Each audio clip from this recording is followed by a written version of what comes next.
Hello दोस्तों, नमस्ते भाई। कैसे हैं आप लोग? सर मैंने लास्ट 5 इयर्स के सिंपल इंटरेस्ट लगा लिया है और सर मजा भी आ गया है सर। एक क्वेश्चन की लैंग्वेज। ओके इस्माइल भाई, चलिए। और बाकी और कितने स्टूडेंट हैं जिन्होंने सिंपल इंटरेस्ट के क्वेश्चन लगा लिए लास्ट 5 इयर्स के? मुझे पता है कि तुम लोगों ने कुछ नहीं करा, तुम लोग बस मस्त मौलाओ, पढ़ाई के नाम पे खुद को धोखा दे रहे हो। चलिए दोस्तों, कल मैंने आपको कंपाउंड इंटरेस्ट की थ्योरी समझाई थी। ये कंपाउंड इंटरेस्ट कुछ और नहीं है, सक्सेसिव परसेंटेज इंक्रीज है।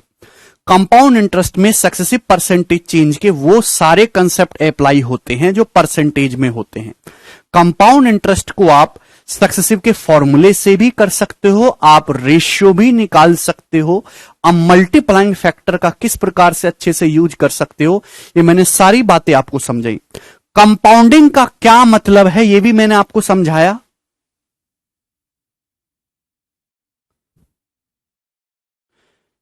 ठीक है भाई, कंपाउंडिंग सभी लोगों को कंपाउंडिंग समझ में आ गई। जब मैं आपसे बोलता हूं कि कोई धनराशि मेरे दोस्तों एक साल में कंपाउंड हो रही है, हाफ ईयरली कंपाउंड हो रही है, क्वार्टरली कंपाउंड हो रही है, उसका मतलब क्या है आपको समझ में आ गया था?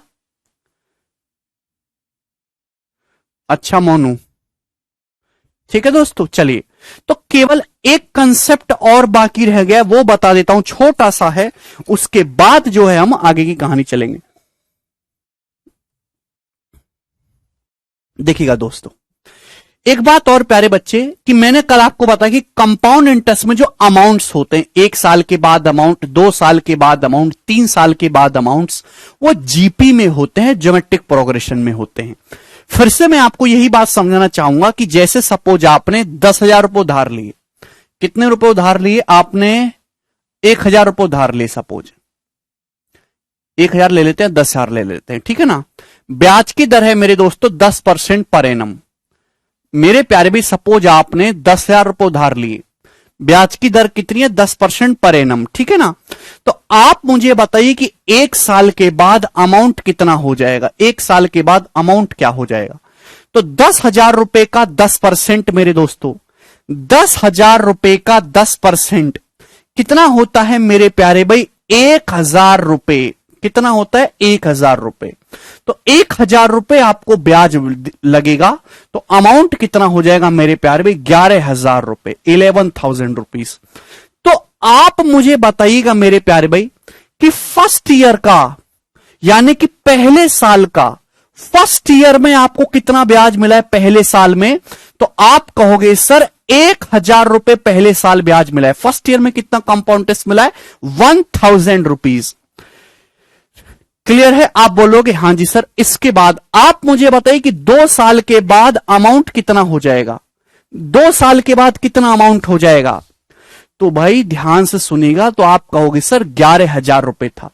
अब 11,000 रुपए का 10% कितना होता है? 1,100 रुपए। तो 11,000 रुपए पे आपको 1,100 ब्याज मिलेगा।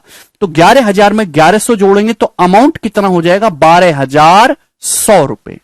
12,100। यानी कि आप मुझे बताओ स्टूडेंट कि सेकंड ईयर में कितना ब्याज मिला है? सेकंड ईयर में, सेकंड ईयर में कितना ब्याज मिला है? तो आपका जवाब होगा सर 1,100 रुपए आपको ब्याज मिला है सेकंड ईयर में। पहले साल कितना ब्याज है? 1,000 रुपए।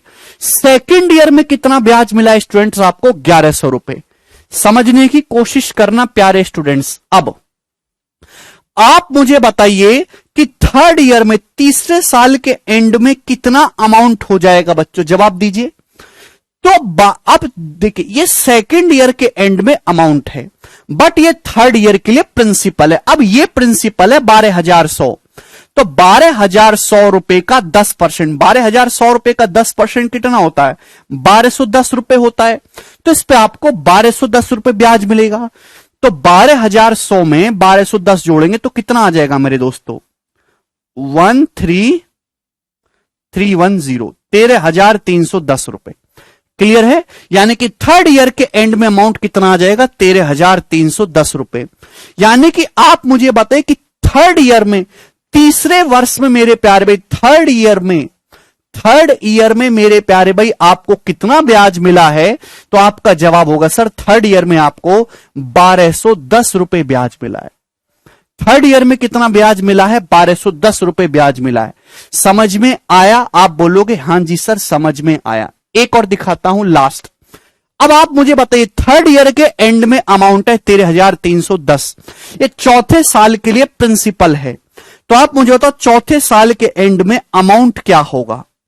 तो 13,310 रुपए का 10% कितना होता है? 1331 रुपए। 13,310 का 10% कितना होता है? 1331 रुपए ब्याज मिलेगा। तो चौथे साल के एंड में स्टूडेंट्स अमाउंट क्या हो जाएगा? तो आप जोड़ोगे 41, 41 है भाई, और मेरे दोस्तों यहां पे 336 14641 रुपीज, यानी कि फोर्थ ईयर के एंड में जो अमाउंट है वो 14641 हो गया। तो यानी कि मुझे बताओ चौथे साल में फोर्थ ईयर में आपको ब्याज कितना मिला है? तो आपका जवाब होगा सर जी फोर्थ ईयर में ब्याज मिला है आपको 1331 रुपए। 1331 रुपए। ये बात समझ में आ रही है? क्लियर है? आप बोलोगे हां जी सर बिल्कुल सही। भाइयों ये मुझे बताइए कि ब्याज की दर कितनी है? ब्याज की दर है 10% पर एनम। अगर ब्याज की दर 10% पर एनम है तो मल्टीप्लाइंग फैक्टर कितना है? 110%, यानी कि 1.1 मल्टीप्लाइंग फैक्टर है। ध्यान से देखिएगा, कल मैंने आपको समझाया था मेरे दोस्तों कि कंपाउंड इंटरेस्ट में अगर रेट ऑफ इंटरेस्ट हर साल बराबर है तो अमाउंट्स जीपी में होते हैं मेरे प्यारे भाई। अमाउंट्स जो होते हैं वो ज्योमेट्रिक प्रोग्रेशन में होते हैं मेरे प्यारे भाई, गुणोत्तर श्रेणी में होते हैं। अगर रेट ऑफ इंटरेस्ट हर साल सेम है तो अमाउंट्स ज्योमेट्रिक प्रोग्रेशन में होते हैं। कल ये बात मैंने आपको समझाई थी। अगर प्रिंसिपल 10,000 है, ब्याज की दर 10% है, तो अगले साल जो अमाउंट होगा वो 1.1 टाइम्स हो गया। 10,000 में 1.1 से गुणा करेंगे 11,000 होता है। ये 11,000 एक साल के बाद अमाउंट है, सेकेंड ईयर के लिए प्रिंसिपल है। इस 11,000 में 1.1 से गुणा करेंगे मेरे प्यारे भाई, कितना? 12,100 रुपए आएगा। 12,100 सेकेंड ईयर के एंड में अमाउंट है, थर्ड ईयर के लिए प्रिंसिपल है। इसमें 1.1 मल्टीप्लाइंग फैक्टर से गुणा करेंगे 13,310 आएगा। 13,310 तीसरे साल के एंड में अमाउंट है, चौथे साल के लिए प्रिंसिपल है। इसमें वापस 1.1 से गुणा करेंगे तो 14641 आएगा। तो आप देख रहे हैं कि अमाउंट हर बार जो अमाउंट है वो पिछले अमाउंट का 1.1 गुना है। तो हर बार मल्टीप्लाइंग फैक्टर से मल्टीप्लाई होती जा रही है। कॉमन रेशियो क्या है? Multiplying factor 1.1। तो अमाउंट्स जीपी में होते हैं। ये बात समझाई थी, आज मैंने दोबारा से समझा दिया, कोई डाउट नहीं है। सभी को बात समझ में आ गई? चलिए, लेकिन एक मजेदार बात और है, कोई इसको इतना क्लियर तरीके से नहीं पढ़ा था, पता नहीं क्यों। चलिएगा, पर्टिकुलर ईयर के सीआई, ये जो मैंने आपके सामने लिखा है क्या है? पर्टिकुलर ईयर के सीआई, फर्स्ट ईयर का, सेकंड ईयर का, थर्ड ईयर का ब्याज, फोर्थ ईयर का ब्याज। देखिए प्यारे बच्चों, मैं आपसे ये कहूं सेकंड ईयर का ब्याज और 2 इयर्स का ब्याज, क्या इन दोनों बातों में कोई फर्क नजर आता है आपको? मैं आपसे कहूं सेकंड ईयर का ब्याज और 2 इयर्स का ब्याज, इन दोनों बातों में फर्क है। मैं आपसे कहूं सेकंड ईयर का ब्याज और 2 साल का, 2 इयर्स का ब्याज, 2 सालों का ब्याज। 2 सालों का ब्याज मतलब होता है कि फर्स्ट ईयर का भी ब्याज प्लस सेकंड ईयर का भी ब्याज मिला के बन गया 2 साल का ब्याज। लेकिन जब मैं आपसे कहता हूं सेकंड ईयर का ब्याज, तो केवल मैं सेकंड ईयर के बारे में बात कर रहा हूं। सेकंड ईयर का ब्याज और 2 साल के ब्याज में फर्क है। थर्ड ईयर का ब्याज और 3 साल का ब्याज फर्क है। तीसरे वर्ष का ब्याज और 3 साल का ब्याज में फर्क है। जब मैं आपसे कहूं थर्ड ईयर का ब्याज, तो मैं केवल थर्ड ईयर, तीसरे वर्ष के बारे में बात कर रहा हूं।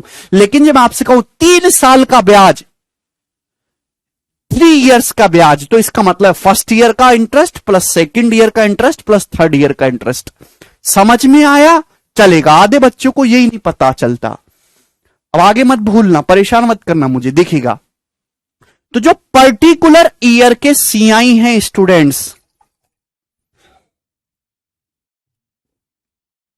जो पर्टिकुलर ईयर के सीआई हैं मेरे प्यारे भाई, यानी कि फर्स्ट ईयर का कंपाउंड इंटरेस्ट, सेकेंड ईयर का कंपाउंड इंटरेस्ट, थर्ड ईयर का कंपाउंड इंटरेस्ट, फोर्थ ईयर का कंपाउंड इंटरेस्ट मेरे दोस्तों, वो भी जीपी में होते हैं। ये बहुत इंपॉर्टेंट बात है, ये भी आपको जाननी चाहिए। पर्टिकुलर मेरे प्यारे भाई ध्यान से समझने की कोशिश करेगा, पर्टिकुलर ईयर के कंपाउंड इंटरेस्ट भी ज्योमेट्रिक प्रोग्रेशन में होते हैं। पहले साल ब्याज की दर कितनी है? 10%। 10% है तो मल्टीप्लाइंग फैक्टर कितना है? 1.1। पहले साल ब्याज 1000 है, फर्स्ट ईयर का 1000 है, सेकेंड ईयर का 1100 रुपए। आपको नहीं दिखाई दे रहा कि 1.1 गुना हो गया? सेकेंड ईयर का ब्याज 1100 है, थर्ड ईयर का 1210 है। आपको नहीं दिखाई दे रहा कि 1.1 गुना हो गया? आप बोलोगे हां जी सर। 1210 थर्ड ईयर का ब्याज 1210 है, फोर्थ ईयर का ब्याज 1331 है, तो आपको नहीं दिखाई दे रहा 1.1 गुना हो गया मेरे प्यारे भाई। यानी कि जो ज्योमेट्रिक प्रोग्रेशन अमाउंट्स में चलती है, सेम वही ज्योमेट्रिक प्रोग्रेशन आपकी जो पर्टिकुलर ईयर के सीआई होते हैं, first year, second year, third year का सीआई, फोर्थ ईयर का सीआई, फिफ्थ ईयर का सीआई, सिक्स्थ ईयर का सीआई, ये भी ज्योमेट्रिक प्रोग्रेशन में ही होते हैं। क्या आपको ये बात समझ में आ गई मेरे प्यारे स्टूडेंट्स? किसी को कोई डाउट तो नहीं?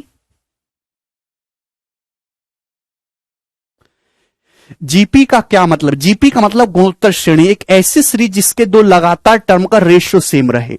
है भाई, यहां पे देखिए रेशियो सेम है, ये इससे 1.1 गुना हो रहा है, 1.1 गुना हो रहा है, इससे 1.1 गुना हो रहा है। गुणोत्तर श्रेणी डी के कभी नाम नहीं सुना जिंदगी में? जीपी का मतलब एक ऐसी सीरीज जिसके दो लगातार टर्म का अनुपात सेम रहे, है ना। अगला टर्म पिछले टर्म का एक सेम मल्टीपल से आगे बढ़ता है, उसको हम जीपी बोलते हैं। सभी को बात समझ में आ गई? गड़बड़ हो रही है क्या?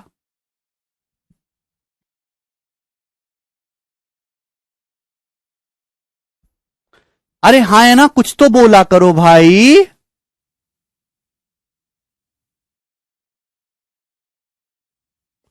पर्टिकुलर का मतलब first year, second year, third year, fourth year, fifth year, sixth year, ये इनके सीआई जीपी में होते हैं। भाई प्लीज ऐसे परेशान मत करो छोटी सी बात को समझने में, सबको बात क्लियर है ये? मैंने आपको यह भी बताया था कि फर्स्ट ईयर का सीआई बोलो, चाहे पहली साइकिल का चाहे कंपाउंड टेस्ट बोलो, चाहे पहले साइकिल का सिंपल इंटरेस्ट बोलो, बात तो एक ही है मेरे दोस्तों। समझ में आई है? आप बोलोगे हां जी सर। ठीक है, समझ आ गया, कोई तकलीफ नहीं है। यह बात आपको समझनी चाहिए कि जो फर्स्ट ईयर का जो कंपाउंड इंटरेस्ट है ना, या फर्स्ट ईयर का सिंपल इंटरेस्ट, पहली साइकिल कंपाउंड टेस्ट और सिंपल इंटरेस्ट की सेम होती है।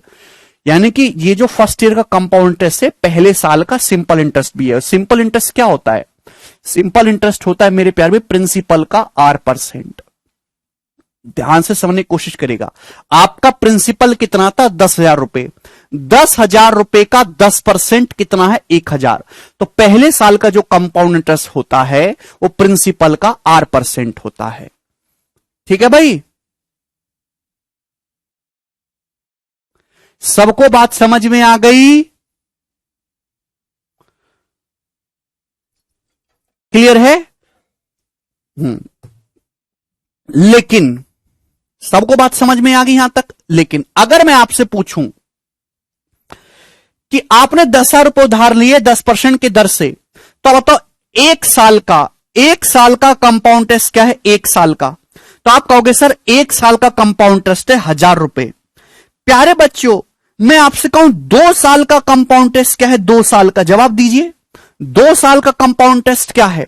2 साल का कंपाउंड इंटरेस्ट का मतलब फर्स्ट ईयर का compound interest plus second year का 2,100 रुपए। 2 साल का कंपाउंड इंटरेस्ट कितना? 2,100 रुपए। फर्स्ट ईयर का ब्याज ऐड कर दो प्लस सेकेंड ईयर का ब्याज ऐड कर दो। मैं आपसे कहूं 3 साल का कंपाउंड इंटरेस्ट क्या है? 3 साल का कंपाउंड इंटरेस्ट कैसे आएगा भाई? 3 साल के अमाउंट में से प्रिंसिपल घटा दो। 13,310 में से 10,000 घटाएंगे तो 3,310 रुपए। या फिर ऐसे देख लो, फर्स्ट ईयर का ब्याज प्लस सेकंड ईयर का ब्याज प्लस थर्ड ईयर का ब्याज, तीनों को ऐड कर दो। ठीक है भाई, चलेगा। मैं आपसे कहूं 4 साल का कंपाउंड इंटरेस्ट क्या है? 4 साल का कंपाउंड इंटरेस्ट स्टूडेंट कैसे निकालेंगे? 4 साल के अमाउंट में से प्रिंसिपल माइनस कर देंगे। 10,000 रुपए उधार लिया था, 4 साल बाद 14,641 हो गया। इसमें से 10,000 घटाएंगे तो क्या आ गया? 4641 आ गया। ये 4 साल का कंपाउंड इंटरेस्ट है। समझ में आ गया? आप बोलोगे हां जी सर। दोस्तों, क्या ये आपको ज्योमेट्रिक प्रोग्रेशन में दिखाई दे रहा है? क्या ये आपको ज्योमेट्रिक प्रोग्रेशन में दिखाई दे रहा है? समांतर श्रेणी में जवाब दीजिएगा। 1 साल का ब्याज, 2 साल का ब्याज, 3 साल का ब्याज, 4 साल का ब्याज, क्या ये गुणोत्तर श्रेणी में है? 10,000 से 2100 2.1 टाइम्स हो गया। 2100 से 3310 जो है मेरे दोस्तों, पता नहीं कितने गुना हो रहा है, कट ही नहीं रहा। ये 4641 पता नहीं कितने गुना हो रहा है। ये ज्योमेट्रिक प्रोग्रेशन में नहीं होते। ये बात बहुत इंपॉर्टेंट है। 1 साल का कंपाउंड टेस्ट, 2 साल का कंपाउंड टेस्ट, 3 साल का कंपाउंड टेस्ट, 4 साल का कंपाउंड टेस्ट जब आप निकालेंगे, ये ज्योमेट्रिक प्रोग्रेशन में नहीं होते। यहां मल्टीप्लाइंग फैक्टर काम नहीं करेगा मेरे प्यारे भाई।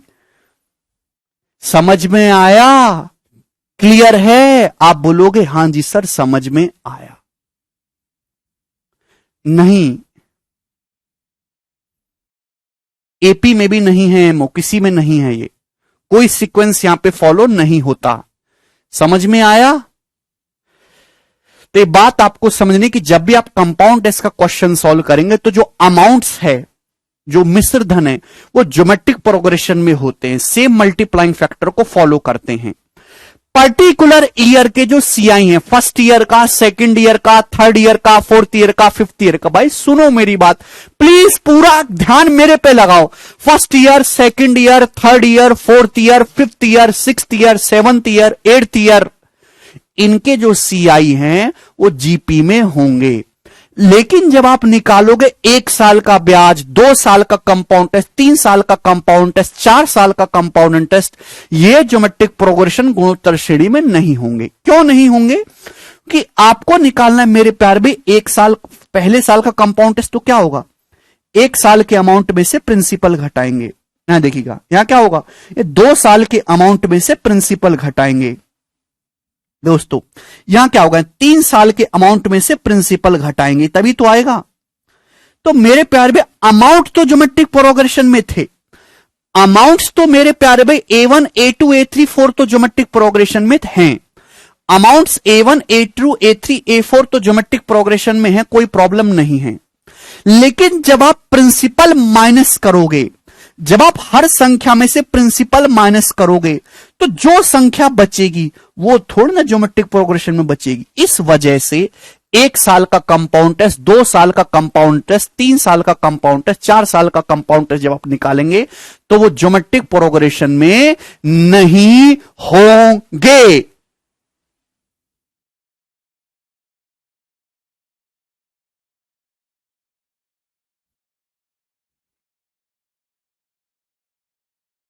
दोस्तों, क्या आपको मेरी बात समझ में आई है? सर कॉमन रेशियो तो सेम है ना? नहीं सेम है भाई, क्यों नहीं मानते मेरी बात? ये यहां कॉमन रेशियो सेम नहीं है, अलग अलग है। These are not in geometric progression.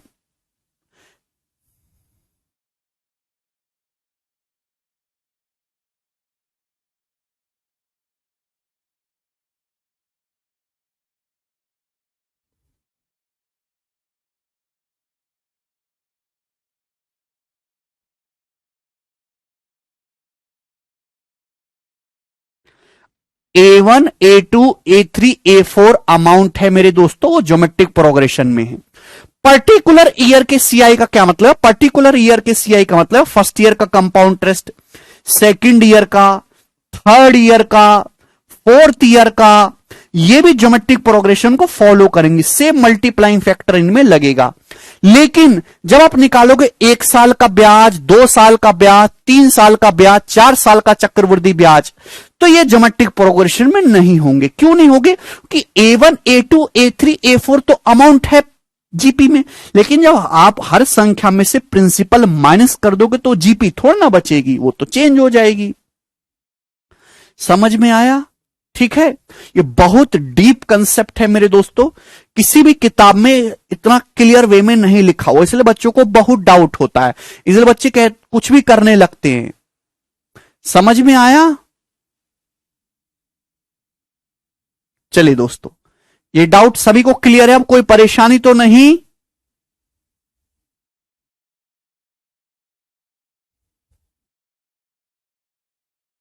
चलिए दोस्तों, अब आगे चलते हैं, ठीक है ना। तो यानी कि मैंने आपको बहुत बढ़िया से समझाया कि कंपाउंड इंटरेस्ट कुछ नई चीज नहीं है, वो केवल सक्सेसिव परसेंटेज इंक्रीज है। अब इस पे बेस सवाल करते हैं। तो कंपाउंड इंटरेस्ट की आपके सामने 3 शीट आएंगी।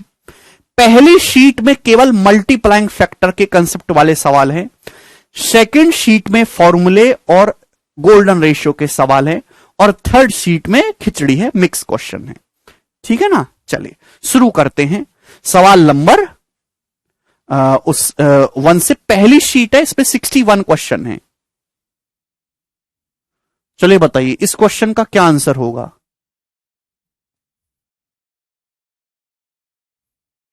बनाओ जी।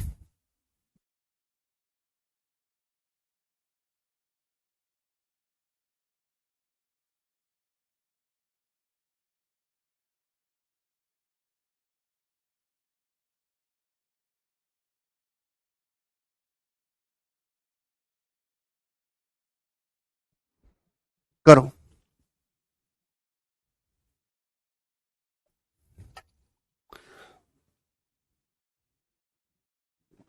अभी कंसेप्ट खत्म नहीं हुए, अभी कंसेप्ट और आएंगे। अभी ये आधी बात ही बताइए मैंने आपको, ठीक है ना।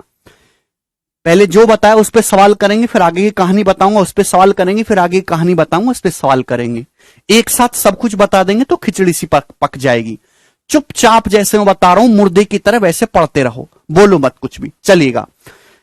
तो शुरू के जो 3-4 सवाल हैं ये मैंने ये कंपाउंड टेस्ट के क्वेश्चन नहीं है, ये मल्टीप्लाइंग फैक्टर के क्वेश्चन है, आपकी प्रैक्टिस के लिए है मैंने ना।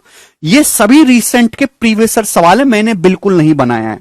ये मल्टीप्लाइंग फैक्टर के एप्लीकेशन पे क्वेश्चन है, आपकी प्रैक्टिस के लिए है। चलिए बताइएगा सवाल नंबर 1 से। The value of machine depreciates every year by 10%. If its present value is 35,000, then the value of the machine after 2 years will be. सवाल में बोला एक मशीन की कीमत हर साल 10% कम हो जाती है। अगर मशीन की प्रेजेंट में वैल्यू 35,000 है तो 2 साल बाद मशीन का मूल्य क्या होगा। देखिए अभी मशीन की कीमत कितनी स्टूडेंट, 35,000 रुपए। कितनी, 35,000 रुपए। हर साल मशीन, ये प्रेजेंट वैल्यू है, हर साल मशीन की कीमत 10% कम हो जाती है। 10% कम हो रही तो मल्टीप्लाइंग फैक्टर है 90%, यानी कि 0.9। तो 1 साल बाद मशीन की कीमत कितनी हो जाएगी, 0.9। उसके 1 साल बाद फिर कितनी हो जाएगी, 0.9 से गुणा, मल्टीप्लाइंग फैक्टर से गुणा करते जाना है। यह सवाल का आंसर हो जाएगा। आंसर जो भी होगा वो 9 का मल्टीपल होगा। 9 का मल्टीपल ये वाला ऑप्शन नहीं है। 7 2 9 ये भी 9 का मल्टीपल नहीं है। 7 2 9, 2 2 4 5 9 ये 9 का मल्टीपल है, ठीक है ना। आप बोलोगे हां जी सर बिल्कुल सही। फिर उसके बाद 5। एक बात और समझिएगा, ये 2 ऑप्शन तो हट ही गए। जब आप यहां से देखेंगे 2 डेसिमल से 2 जीरो कट जाएगा, यानी कि 1 जीरो। आंसर के एंड में 1 जीरो जरूर आएगा, ये भी ऑप्शन नहीं है, तो ए ऑप्शन करेक्ट हो जाएगा, 28,350 रुपए, ठीक है ना। सभी को समझ में आ गया, एक पैसे की परेशानी नहीं है इसमें। अगला सवाल, सवाल है दोस्तों आपके सामने यहां पर अब 2 नंबर, करो जल्दी से।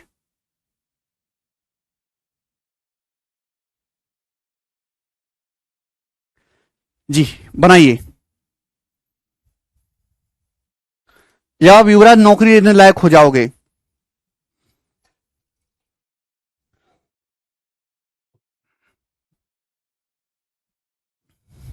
एक कंपनी की इनकम हर साल 18% बढ़ जाती है। अगर कंपनी की इनकम साल 2020 में 29,93,660 है, तो आपसे पूछा है बताओ कि कंपनी की इनकम 2018 में कितनी थी।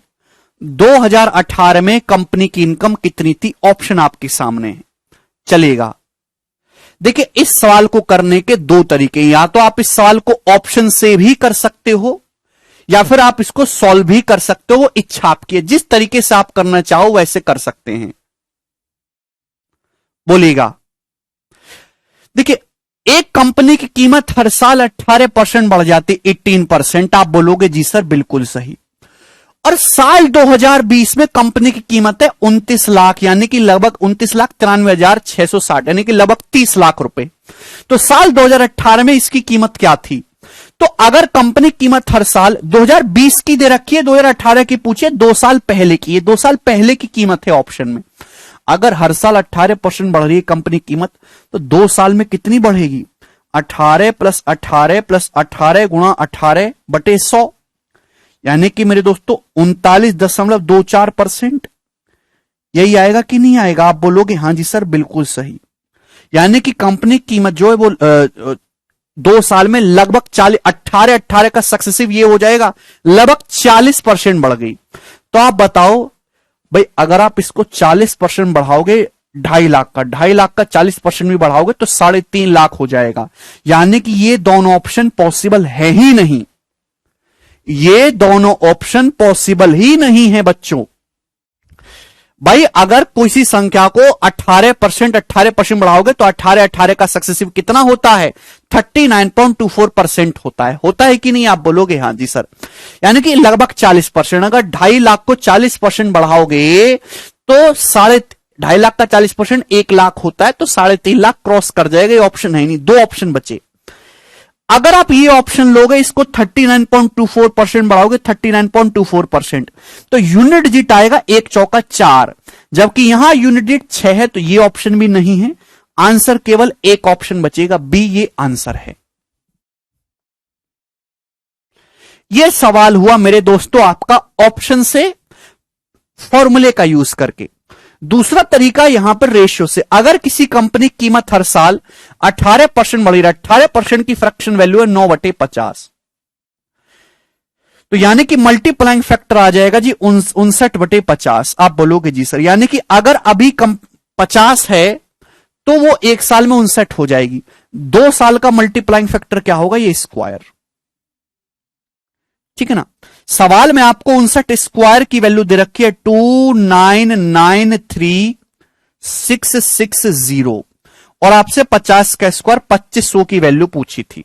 ये इस क्वेश्चन का आंसर हो जाएगा, ठीक है ना। ये रेशियो वाला मेथड है, समझ में आया? तो इसमें आपको कैलकुलेशन करनी पड़ेगी। 59 स्क्वायर की वैल्यू दी है और आपसे 50 स्क्वायर की वैल्यू पूछी है। काटा पीटी करेंगे तो आपका आंसर आएगा, लेकिन इससे ज्यादा बेटर है जो मैंने आपको ऑप्शन से बताया। यह है रेशियो वाला तरीका, ठीक है जी। आगे चलेंगे, अगला क्वेश्चन ये बताओ। सवाल नंबर है 3।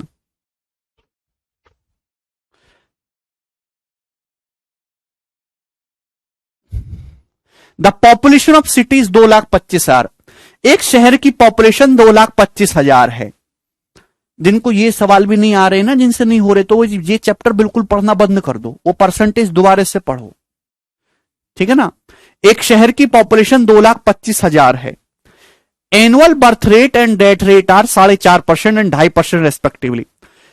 वार्षिक जन्म दर और मृत्यु दर है 4.5% और 2.5%।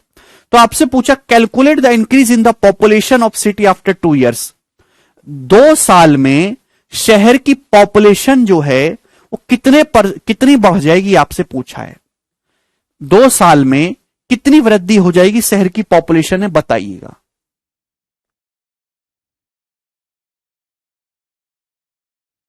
करो। ये सवाल प्रीवियस ईयर है, मैंने अपने मन से नहीं बताया, ठीक है ना। सब मल्टीप्लाइंग फैक्टर से ही होंगे या फॉर्मूले से। जैसे एक शहर की प्रेजेंट पॉपुलेशन है 2,25,000। अब इस शहर में हर साल 4.5% जन्म होती है और 2.5% मेरे दोस्तों मृत्यु होती है। तो 2 साल बाद शहर की जनसंख्या क्या होगी? करिए। कुछ भी नहीं है यार, एक बात का जवाब दो। अगर आपके शहर में 4.5% लोग पैदा हों और 2.5% मर जाएं, तो 1 साल में 2% का ही चेंज आ रहा है। अल्टीमेटली 1 साल में जनसंख्या 2% बढ़ रही है। आप बोलोगे जी सर, तो 1 साल में 2% बढ़ रही है, 2 साल में 2% का सक्सेसिव, 2% का सक्सेसिव कितना होता है मेरे दोस्तों? ये होता है, आप बोलोगे हाँ सर, 4.04%, 4.04%, यानी कि 4.04% बढ़ जाएगी। यानी कि अगर अभी पॉपुलेशन 2,25,000 है तो कितनी इंक्रीज हो जाएगी? तो आपका जवाब होगा सर इसका 4.04%। ये पॉपुलेशन आपकी इंक्रीज हो जाएगी। समझ में आ गया? आप बोलोगे हाँ जी सर। यार एक शहर है, 4.5 लोग पैदा हुए, 2.5 लोग मर गए, तो एक साल में अल्टीमेटली 2% ही बढ़ रही है ना। 2 साल में कितना? 2 का सक्सेसिव कितना होता है? 2 का सक्सेसिव होता है फॉर्मूले से ये x + y + xy / 100। तो यानी कि मेरे प्यारे भाई आपको ये निकालना है। आपसे इंक्रीज पूछा कितनी बढ़ेगी, तो आंसर जो भी होगा वो 404 में 101 आता है। 101 का मल्टीपल इनमें से कोई भी ऑप्शन नहीं है सिवाय बी ऑप्शन के, करेक्ट हो जाएगा। 101 का मल्टीपल आएगा। ठीक ना? सॉल्व करना चाहो तो सॉल्व भी कर सकते हो, कोई बुराई नहीं है, जिससे ये कैंसल आउट हो जाएगा मेरे दोस्तों। ठीक है ना? 2250 का 4 गुना मेरे दोस्तों कितना आ जाएगा? 9,000 रुपए। और ये जो है 2250 का 4 गुना 9,000, अगर 4 गुना 9,000 है तो 0.04 गुना कितना आएगा? 90। तो 9090 आंसर है। सॉल्व भी कर सकते हैं। ठीक है भाई? तो बहुत ही अच्छे सवाल पूछे जा रहे हैं पेपर में, ये बताइएगा। करो 4 नंबर क्वेश्चन। कपिल कह रहे हैं सर सक्सेसिव कैसे निकालते हैं? कपिल सक्सेसिव निकालने के लिए जो है हम बैठते हैं जमीन पे, थाली लेते हैं, उसमें खिचड़ी डालते हैं, दही मिलाते हैं, अचार लेते हैं और बढ़िया से ऐसे हाथ से ऐसे घुमा के ऐसे बढ़िया से ऐसे खा जाते हैं और हम सक्सेसिव निकाल लेते हैं। ठीक है?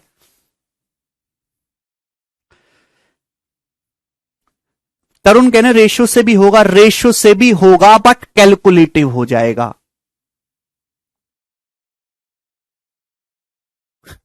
सारिका कह रहे सर मैंने आपका बैच परचेज किया और गलती से मैंने अपने बॉयफ्रेंड से बता दिया, वो मुझसे आईडी पासवर्ड मांगकर आपसे पढ़कर अपना मैथ बिल्कुल स्ट्रांग बना लिया है। अब मैं क्या करूं? मुझे लगता है वो मुझसे पहले सिलेक्शन भी ले जाएगा। सारिका ये तो अच्छी बात है ना, दिक्कत क्या है इसमें? Are you not happy?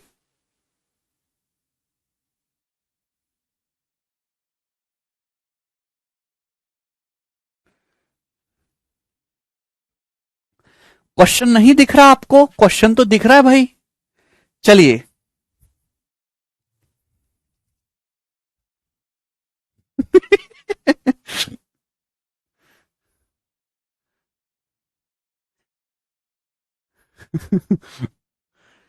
ये मैंने ऑप्शन ना इसलिए दिखा रहा हूं क्योंकि यहां पे ना हम सवाल को सॉल्व नहीं करते। ऐसे सवालों में ये बहुत कैलकुलेटिव क्वेश्चन होता है। अगर एक्चुअल कैलकुलेशन करो, कैलकुलेशन बहुत होगी।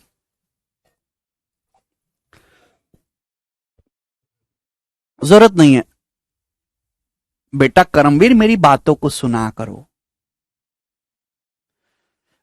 ईशांत कह रहे सर बेसिक से बता। ईशांत बेसिक तो बता दिया मैंने कब का। आप परसेंटेज खोलिए, वहां पे मैंने 3 घंटे आपको बेसिक समझाया। 3 घंटे, कोई सवाल नहीं, केवल बेसिक ही। आपने वो पढ़ा है, जाके पढ़िए। ठीक है ना? ये तो मेरी दरिया दिल है कि मैं बहुत अच्छा आदमी हूं और मैं आपको समय समय पर रिवीजन भी करवाता रहता हूं। चलेगा? मेन आपको यह भी याद नहीं है कि x% और y% का सक्सेसिव कैसे निकालते हैं? x + y + xy / 100%। तो आपने क्या पढ़ा है भाई? आपने क्या सीखा फ्री बैच लेके? क्या फायदा हुआ आपका? कुछ भी नहीं।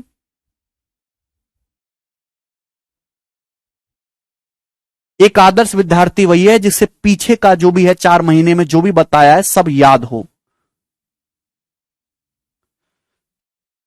यह सवाल है, एक शहर की जनसंख्या 2,25,000 है, वार्षिक जन्मदिन 4.5% है और मृत्यु दर जो है 2.5% है। 2 साल बाद शहर की जनसंख्या में वृद्धि। 2 साल बाद शहर की जनसंख्या नहीं पूछी, पूछा है जनसंख्या कितनी बढ़ जाएगी। आप बताओ अगर हर साल शहर में 4.5% लोग पैदा हों और 2.5% मर जाएं, तो यानी कि अल्टीमेटली एक साल में 2% ही बढ़े। 4.5 लोग पैदा हुए, 2.5 लोग मर गए, 2% लोग बढ़े। एक साल में 2% इंक्रीज हो रही है।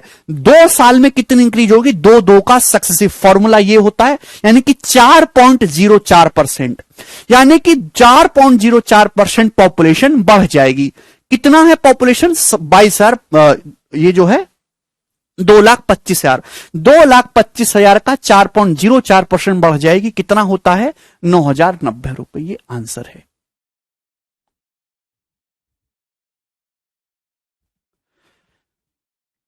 क्या डाउट है इसमें? इतना भी माइंड आपका डेवलप नहीं हुआ क्या?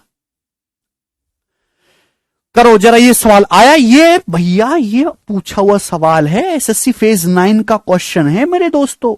मैं नहीं बनाऊंगा ऐसे बेकार के सवाल बैठ के, जस्ट कैलकुलेशन है। A man P purchased a land of 4,32,000 on the outskirts of A city. एक आदमी ने शहर के बाहरी इलाके में 4,32,000 रुपए में एक जमीन खरीदी, ठीक है। ड्यू टू सम रीजन, कुछ कारण की वजह से it's value depreciated at 25% per annum and he sold it to Q after 2 years।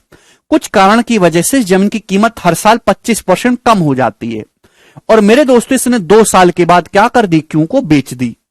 At this time, इस टाइम पर सिटी एक्सपेंडेड, सिटी का एक्सपेंशन हुआ, नए प्रोजेक्ट आए जिससे कि इंफ्रास्ट्रक्चर बढ़ना शुरू हुआ। देखो कहानी दी है, ये बैंकिंग के सवाल से इंस्पायर है, बैंकिंग में ऐसे सवाल आते हैं, एसएससी में भी आ रहे हैं।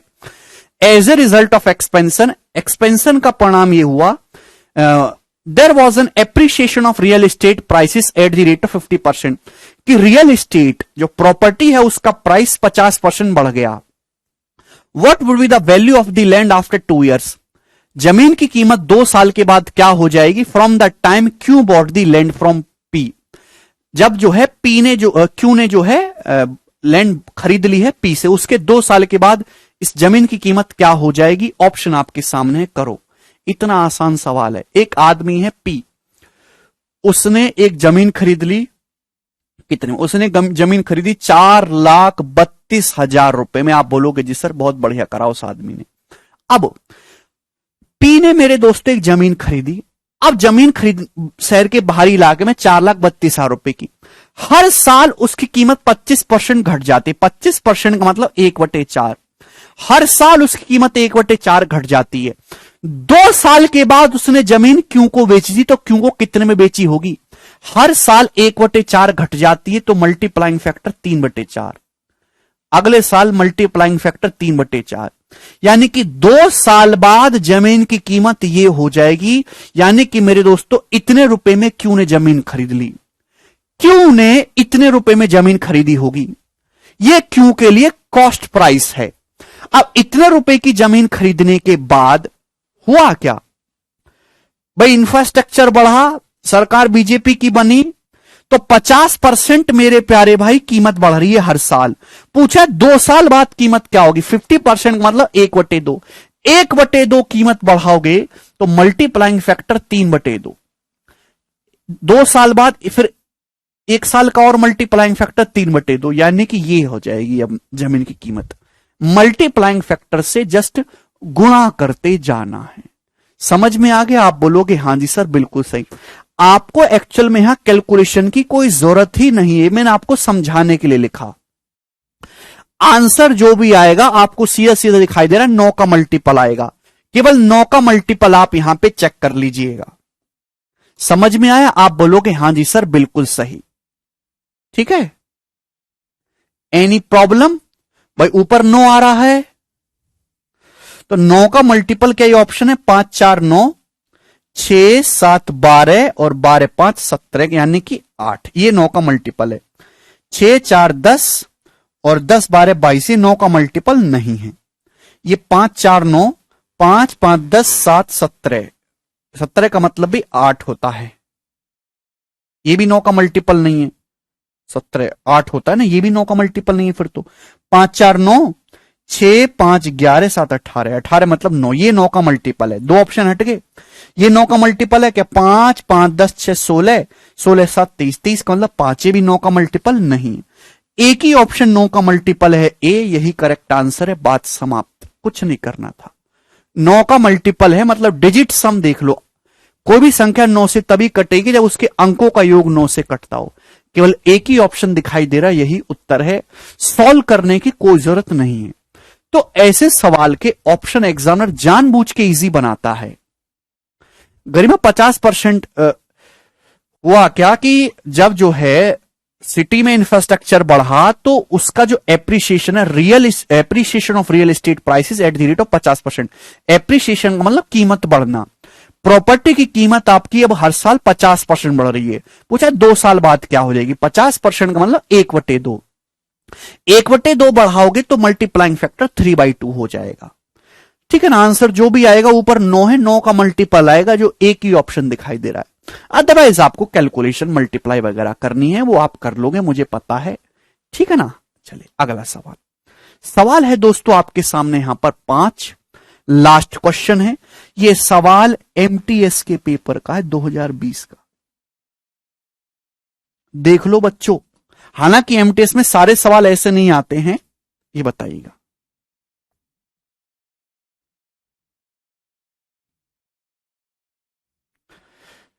ईशांत कहने सर सिलेबस दिसंबर के पहले कंप्लीट हो जाएगा। ईशांत जैसे आज आप डाउट पूछ रहे हो, अगर आप दिसंबर से पहले का कल भी कंप्लीट कर लो तो फायदा कुछ नहीं है। क्या कर लोगे सिलेबस कंप्लीट करके जब तुमको कुछ आता ही नहीं है, जब तुमको यही नहीं पता कि सक्सेसिव क्या होता है। वो समझना पड़ता है अंकित। 50% पर ईयर लिख के दे हर चीज आपको, ऐसा नहीं होता है।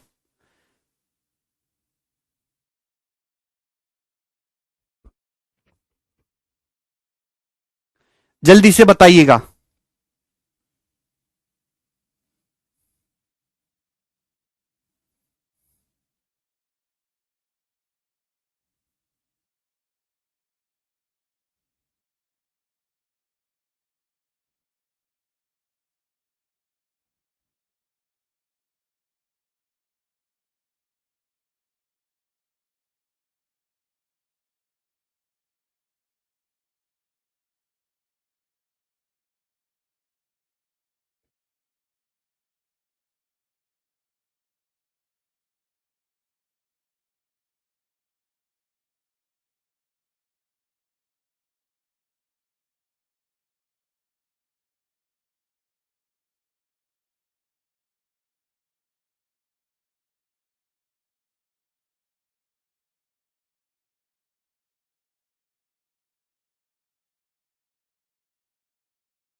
अरे तो ऋतिक टाइम ही कितना हुआ है भाई, जल्दी से बताइएगा। राज इन्वेस्टेड 10,000 रुपए in a fund. At the end of first year he incurred a loss but his balance was more than 5,000। This balance when invested for another year grew and the percentage of growth in the second year was 5 times the percentage of loss in the first year. If the gain of Raj from the initial investment over the 2-year period is 35%, then the percentage of loss in the first year. इस सवाल को करने का सबसे बढ़िया तरीका है option से।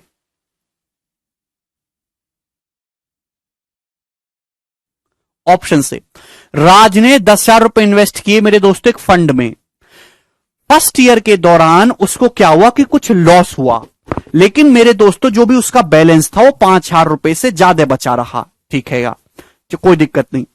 अब इसने जो भी उसका बैलेंस था उसको दूसरे साल उसने लगा दिया, दोबारा इन्वेस्ट कर दिया। अब इस बार उसका हो गया परसेंटेज ग्रोथ।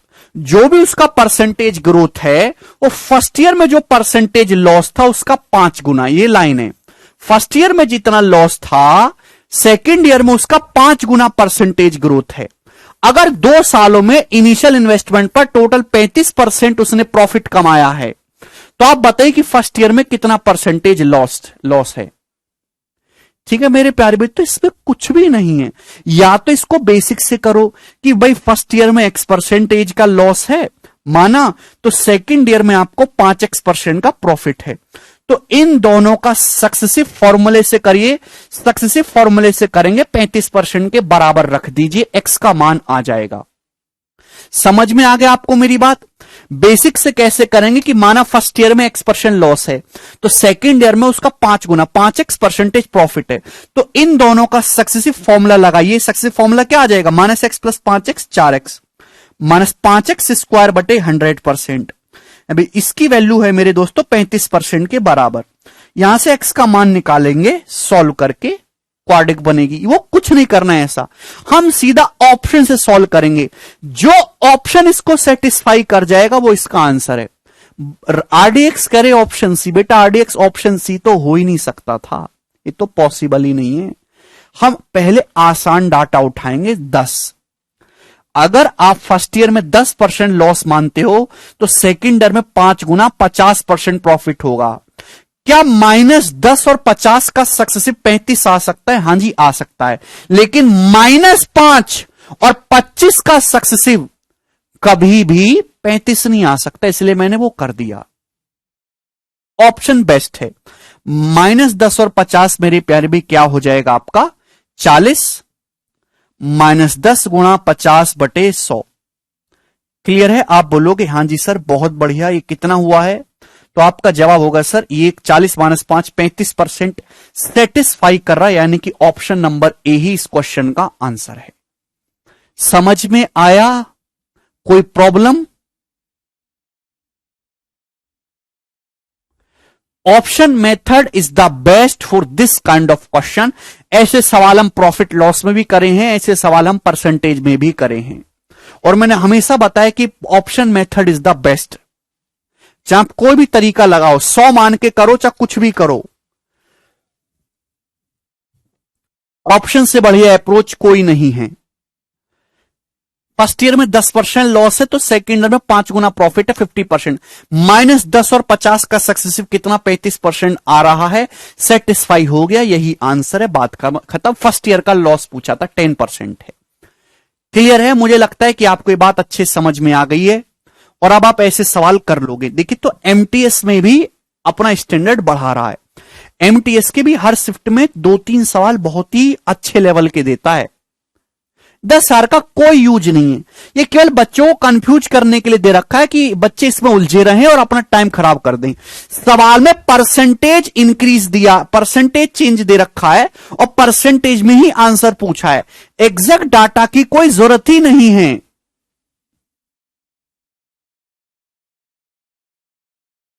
हमने आसान ऑप्शन को पिक किया नितिन, पहले आसान ऑप्शन को। अरे समझ में आया?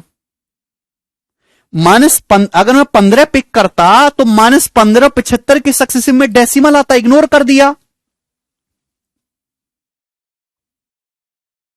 -5 और 25 का सक्सेसिव कभी 35 आ ही नहीं सकता, इग्नोर कर दिया। आसान डाटा ये नहीं है, 10 आसान है इसलिए मैंने इसको पिक करा। बहुत टिपिकल चीजें नहीं देगा यार, थोड़ा सा अपना प्लीज दिमाग इस्तेमाल करो।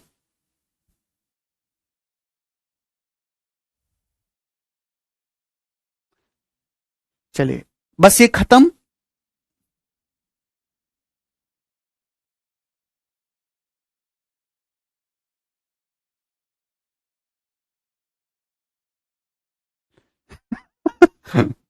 सारिका शांत हो जाओ, ठीक है? तो ये थे आपके वो। अब कंपाउंड टेस्ट के क्वेश्चन सॉल्व करेंगे, चलेगा। सवाल नंबर 6 शुरू हो जाइए मेरे दोस्तों। क्वेश्चन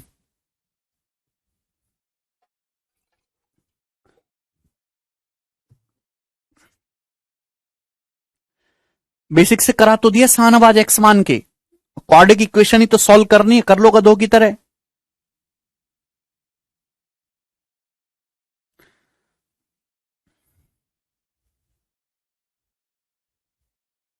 वो भी ऑप्शन से करते शांत, टिपिकल परसेंटेज भी रहता तो भी ऑप्शन तो होते ना। ऑप्शन को एलिमिनेट करना आसान है, क्योंकि हम ये चेक कर पाते कि ये पॉसिबल हो ही नहीं सकता ना। सवाल नंबर 6, इफ द अमाउंट, बिल्कुल बेसिक सवालों से शुरुआत करूंगा, जो मैंने अभी तक आपको थ्योरी कंसेप्ट पढ़ाए हैं उसी पे बेस सवाल है। If the amount on a certain principal in 3 years at 12% rate of interest compounded annually is 12,000 रुपए, what will be the amount after the 4th year? इससे आसान सवाल है ही नहीं कोई भी, ऑप्शन नंबर ए आंसर है। सवाल में आपसे दे रखा किसी प्रिंसिपल पर 3 सालों के लिए 12% की दर से बढ़कर जो अमाउंट है 12,000 रुपए है। कोई प्रिंसिपल 3 साल में 12% की दर से जो अमाउंट हो जाता है 12,000 रुपए हो जाता है, यानी कि मेरे दोस्तों 3 साल बाद आपको अमाउंट दे रखा है 12,000 रुपए। पूछा है चौथे साल के एंड में अमाउंट क्या होगा, चौथे साल के एंड में अमाउंट क्या होगा, रेट ऑफ इंटरेस्ट कितना है 12%। भाई ये जो थर्ड ईयर के एंड में अमाउंट है, ये चौथे साल के लिए एक्चुअल में प्रिंसिपल है, ये 12,000 चौथे साल का प्रिंसिपल है। अगर ब्याज की दर 12% है तो 12,000 रुपए आपका 12% बढ़ जाएगा। 12,000 का 12% कितना होता है 1440, 1440 इसमें ऐड करोगे तो 13,440 रुपए मेरे दोस्तों आपका अमाउंट बन जाएगा चौथे साल के एंड में। आंसर है, समझ में आ गया, इसमें कुछ भी परेशानी नहीं थी। जो थर्ड ईयर के एंड में अमाउंट है वही आपका फोर्थ ईयर के लिए प्रिंसिपल है। इसी प्रिंसिपल को 12% आप बढ़ा देंगे। ये बात मैंने आपको समझाई है। जो मैंने आपको एक बेसिक सी लाइन बोली थी कि जो आज अमाउंट है वो अगले साल के लिए प्रिंसिपल है, उसी पे बेस सवाल है। तो हर एक लाइन का सवाल बन सकता है। ये बताइएगा जी, सवाल नंबर 7 करो। सवाल है, if the amount received at the end of second year and third year at compound interest on a certain principal is 9600 and ₹10,272 respectively, तो ब्याज की दर क्या है। सवाल में बोला क्या किसी प्रिंसिपल पर सेकेंड ईयर के एंड में अमाउंट 9600 है और थर्ड ईयर के एंड में जो अमाउंट है वो 10,272 है, तो ब्याज की दर क्या है। देखते ही आंसर आ गया ऑप्शन नंबर ए, 7% ब्याज की दर है। भाई मेरे दोस्तों मैं जानता हूं कि यही 9600 रुपए बढ़कर एक साल में 10,272 हुए। ये सेकेंड ईयर के एंड में अमाउंट है, थर्ड ईयर के एंड में अमाउंट है। यही 9600 रुपए बढ़कर आपके 10,272 रुपए हुए हैं। सर प्रिंसिपल निकालना हो तो हाँ शाहनवाज वो भी बताऊंगा, चिंता मत कर भाई मेरे, पेशेंस रखो, पहले बेसिक सवाल कर लें। 9600 रुपए सेकेंड ईयर के एंड में अमाउंट है, 10,272 है, तो 9600 रुपए मेरे प्यार में 10,272 हुए। तो आपको दिखाई नहीं देता था कि 6 सत्ते 42 यूनिट दीठ 2 आ रहा है, यानी कि 1.07 हुआ है। ऑप्शन के हिसाब से मल्टीप्लाइंग फैक्टर 1.07 है, तो रेट ऑफ इंटरेस्ट कितना है 7%। या फिर ऐसे देख लो कि 9600 रुपए कितने परसेंट बढ़ गया 7%। 9600 से 10,272 हुआ, कितना बढ़ गया 672 रुपए बढ़ गया, कितने रुपए पर 9600 रुपए पर, परसेंटेज में इंटू 100%, ये ब्याज की दर है। ठीक है भाई, तो ए ऑप्शन इस क्वेश्चन का आंसर आ जाएगा 7। बहुत ही बेसिक सवाल है, आगे चलेंगे, ये बताइए जल्दी से करो। आप ऑप्शन से कर सकते हैं, यूनिट डेट से बताइएगा।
जी बताइए। सवाल यह है कि ए सम ऑफ मनी बिकम्स 2000 रुपए इन 3 साल एंड 2400 रुपए इन 4 साल at a certain rate of yearly compound interest in case of annual compound. हम वार्षिक कर रहे हैं, तो आपसे पूछा yearly rate of compound interest. कोई धनराशि 3 साल में 2000 हो रही है, 4 साल में 2400, इसका मतलब कंपाउंड इंटरेस्ट है, तो यही 2000 रुपए एक साल में बढ़ के 2400 हुए। कितना बढ़े हैं? 20% बढ़े हैं, यानी कि ब्याज की दर कितनी है? 20%। ए ऑप्शन इस क्वेश्चन का आंसर है। खत्म। इससे आसान है क्या कुछ? कुछ भी इससे आसान नहीं है।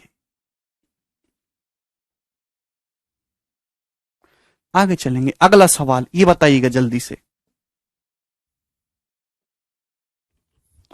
सवाल है, when the interest is calculated on an annual compounding basis an amount becomes 7,562 in 4 साल एंड रुपीज 8469.44 इन 5 साल at a fix annual interest rate, find the rate of interest. चलिएगा, ये सवाल है मेरे प्यार भाई किसी जब ब्याज की गणना हम कर रहे हैं वार्षिक, तो कोई धनराशि 4 साल में 7,562 हो जा रही है और 5 साल में 8469.44, तो ब्याज की दर क्या है? तो मेरे दोस्तों ऑप्शन के हिसाब से एक ही आंसर है 12%, या दशमलव के बाद 2 डिजिट है, तो ये दोनों ऑप्शन हो ही नहीं सकते। कि अगर आप 15% या 20, ये 4 साल बाद अमाउंट है, 5 साल बाद अमाउंट है, यानी कि मैं ये कह सकता हूं कि यही 7,562 रुपए एक साल में इतना हुआ है, तो कितना परसेंट बढ़ा? तो आप मुझे बताओ, अगर आप ये दोनों ऑप्शन लोगे तो दशमलव के बाद एक ही डिजिट आएगा, यहां 2 डिजिट है, तो मेरे दोस्तों 4 नहीं दिखाई दे रहा, 1.12 नहीं है, ये ऑप्शन के हिसाब से 12% बढ़ा होगा, तभी तो 2 दूनी 4 यूनिट डिजिट आएगा और दशमलव के बाद भी 2 डिजिट आएंगे, यानी कि 12% ही बाई ऑप्शन इसका आंसर हो सकता है और कुछ हो ही नहीं सकता। तो ये सवाल बहुत ही बेसिक है मेरे दोस्तों, जो भी मैंने आपको कंसेप्ट बताया उससे एकदम हवा में उड़ेंगे। ऑप्शन का जरूर ध्यान रखें, कंपाउंड इंटरेस्ट में ऑप्शन का बहुत इंपॉर्टेंट रोल है, ठीक है ना। कैलकुलेशन हम गधों की तरह नहीं करते कि इनका घटाओ फिर 7,562 से भाग करो फिर 100% कर रहे हैं कैलकुलेशन, कोई कैलकुलेशन नहीं। 12% बढ़ाओगे तभी एंड में 4 आएगा और आएगा ही नहीं, बात समाप्त। वो भी बताएंगे। चलिए, क्लियर है? नेक्स्ट क्वेश्चन, सवाल नंबर है आपके सामने 10, बताइएगा। हिमांशु कह रहे हैं सर अगर CISI मेंशन ना हो तो क्या मानते हैं? देखिएगा, वैसे तो सवाल में मेंशन होगा, लेकिन अगर मेरे प्यारे भाई किसी सवाल में आपको CI या SI ना मेंशन कर रखा हो तो आप हमेशा सिंपल इंटरेस्ट मान के सवाल सॉल्व करेंगे, ठीक है ना। ये बात समझ में आई। लेकिन एक बात ध्यान रखिएगा, किसी सवाल में अगर बैंक दे रखा है कि भाई एक बैंक ये काम कर रही है, एक बैंक 3 साल में इतना अमाउंट कर देती है, 5 साल में ये कर देती है, तो जहां बैंक शब्द मेंशन हो गया तो आप वहां कंपाउंड इंटरेस्ट मानोगे कि बैंक में हमेशा कंपाउंड इंटरेस्ट लगता है, ठीक है ना। चलेगा, a certain sum of money becomes 2.25 times of itself in 2 साल, then find the rate of interest if compounded annually. करिए, बहुत ही बेहतरीन सवाल है।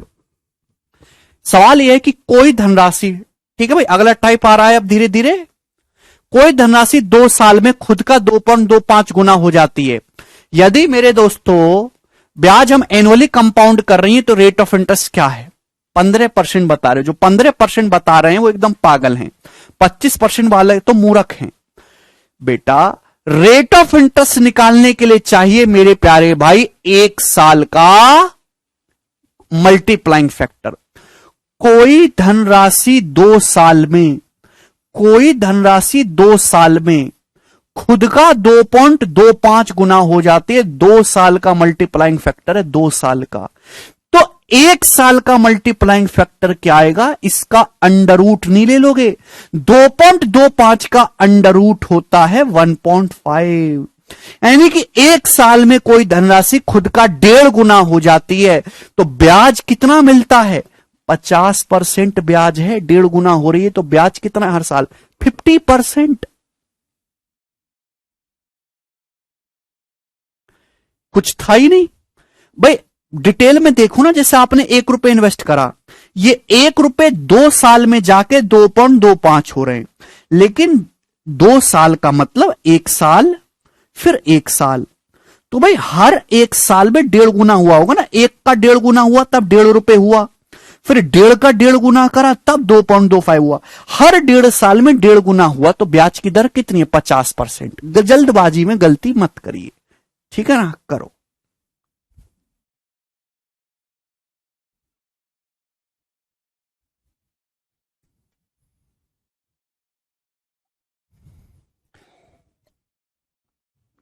बिल्कुल भर सकते हो ऋतिक, एकदम। A certain sum of money becomes 512/162 times of itself in 4 साल, then find the rate of interest is compounded annually. कोई धनराशि 4 साल में खुद का 512/162 गुना हो जाती है। तो थोड़ा मेरे दोस्त इसको 2 से काट लेते हैं। 2 से कट रहा है ना, 512/162 2 से कट रहा है, 256/81। क्लियर है ना? कोई धनराशि 4 साल में 4 इयर्स में इतने गुना हो जाते। 4 साल का मल्टीप्लाइंग फैक्टर है बच्चों, कितने साल का? 4 साल का। तो 2 से काट ले। 1 साल का मल्टीप्लाइंग फैक्टर क्या होगा? 4th root. 1 साल का मल्टीप्लाइंग फैक्टर क्या होगा? इसका 4th रूट लेंगे। 256 का 4th रूट 4 होता है, 81 का 4th रूट 3 होता है, 4/3। यानी कि हर साल 4/3 गुना हो रही है, तभी तो 4 साल में इतना हो गई। 4th रूट लेंगे, यानी कि 1 साल का मल्टीप्लाइंग फैक्टर 4/3 है। तो ब्याज की दर कितनी है मेरे दोस्तों? 1/3 ब्याज की दर है। 33.33% is the rate of interest. समझ में आया क्या? चलेगा अगला सवाल। ये तो कंसेप्ट है।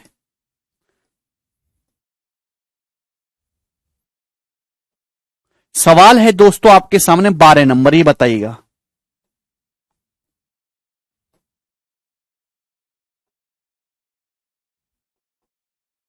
करो। देख रहे हैं सुमित, आपका आंसर बिल्कुल देख रहे हैं भाई, बढ़िया आंसर ला रहे हैं आप। अब इस सवाल को ढंग से पढ़िएगा स्टूडेंट, ढंग से, बहुत ही प्यार से समझिएगा। ए certain sum of money becomes 625/256 times of it self in 1 साल। कोई धनराशि 1 साल में खुद का 625/256 गुना हो जाती है। Then find the rate of interest per annum. तो ब्याज की दर ज्ञात करिए। If interest is compounded quarterly, quarterly, quarterly, यहां पर जो ब्याज है वो क्वार्टरली कंपाउंड कर रहे हैं। गलती करेंगे सब लोग इसमें, करो जरा। देखिएगा, एक्चुअली हम कंपाउंड टेस्ट में साल नहीं देखते, हम कंपाउंड टेस्ट में देखते हैं साइकिल। साइकिल। कोई धनराशि 1 साल में खुद का 625/256 गुना हो जाती है। 1 साल का मतलब होता है प्यारे बच्चे, 1 साल का मतलब होता है 12 महीने। 1 साल का मतलब क्या होता है स्टूडेंट्स? 12 महीने। लेकिन जब आप तिमाही या क्वार्टरली कंपाउंड करोगे तो यानी कि उसमें 3-3 महीने की 4 साइकिल बनेंगी। 3-3 महीने की 4 साइकिल बनेंगी प्यारे बच्चों। 3-3 मंथ पे ही आपका सक्सेसिव का फंडा लगेगा। 1 साल में कोई धनराशि खुद का 625/256 गुना हो जाती है, लेकिन क्वार्टरली कंपाउंड कर रहे हो तो यानी कि 3-3 महीने की 1 साइकिल, 1 साल में 4 साइकिल बन जाएंगी। कोई धनराशि 1 साल में 625/256 गुना हुई तो मेरे दोस्तों ये 4 साइकिल का मल्टीप्लाइंग फैक्टर है। 4 साइकिल का, 4 साइकिल का मल्टीप्लाइंग फैक्टर है 625/256। ये 4 साइकिल का, 1 साइकिल 3 महीने की है। 1 साइकिल स्टूडेंट्स 3 महीने की है। बात समझ में आई कि नहीं? ये 4 साइकिल का मल्टीप्लाइंग फैक्टर है। 1 साइकिल का मल्टीप्लाइंग फैक्टर निकालना है तो इसका 4th रूट लेंगे। 625 का 4th रूट 5 और 256 का 4th रूट 4, यानी कि 3 महीने का मल्टीप्लाइंग फैक्टर है। हर 3 महीने में 5/4 गुना हो रहा है। हर 3 महीने में 5/4 गुना हो रहा है। हर 3 महीने में 5/4 गुना, हर 3 महीने में 5/4 गुना, तभी तो 1 साल में कितना हो गया? ये 625 बटे 256 गुना हो गया, तभी तो एक साल में। यानी कि ये दोस्तों, ये 5/4 जो आया है स्टूडेंट्स, ये 3 मंथ का, एक साइकिल 3 मंथ का मल्टीप्लाइंग फैक्टर है। 3 मंथ का प्यारे बच्चे, 3 मंथ का। This is the multiplying factor for 3 month.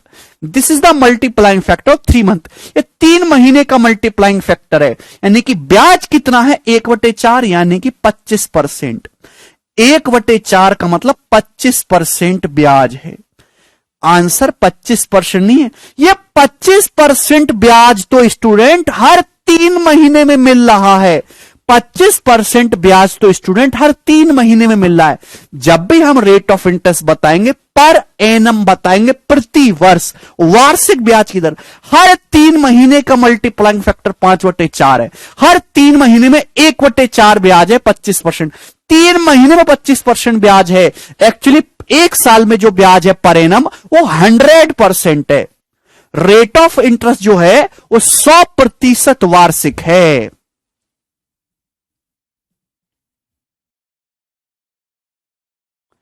Rate of, यही आपको बस इन सवालों में लॉजिक समझना है, ठीक है ना।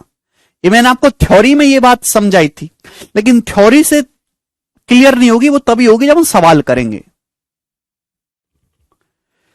तो जब भी आप मेरे दोस्तों, अगर आप ईयरली कंपाउंड करेंगे तो ईयर का मल्टीप्लाइंग फैक्टर निकलेगा। हाफ ईयरली कंपाउंड करेंगे तो हाफ ईयर का मल्टीप्लाइंग फैक्टर निकलेगा। क्वार्टरली कंपाउंड करेंगे तो क्वार्टर का मल्टीप्लाइंग फैक्टर निकलेगा। 5 मंथली कंपाउंड करेंगे तो 5 महीने का मल्टीप्लाइंग फैक्टर निकलेगा। यहां पे आप 3 महीने में कंपाउंड कर रहे हो, समय 1 साल है, तो 3-3 महीने की 4 साइकिल बन जाएंगी। तो यानी कि 3-3 महीने की 4 साइकिल का मल्टीप्लाइंग फैक्टर ये है। एक साइकिल का क्या होगा? 5/4 होगा, फोर्थ रूट लेंगे। यानी कि अगर आप 1 रुपए इन्वेस्ट करोगे तो हर 3 महीने में 5/4, 5/4, 5/4, 5/4 गुना होगा, तब जाके एक साल में 625/256 गुना हो जाएगा। हो जाएगा कि नहीं?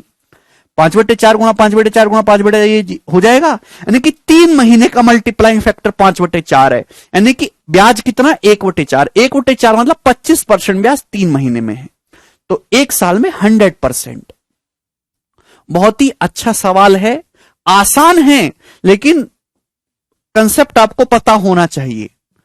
चलिए अगला क्वेश्चन, सवाल है आपके सामने 13। ओके, यही बात आप जानना चाह रहे थे ना जब ये सवाल दिया होगा, बताओ।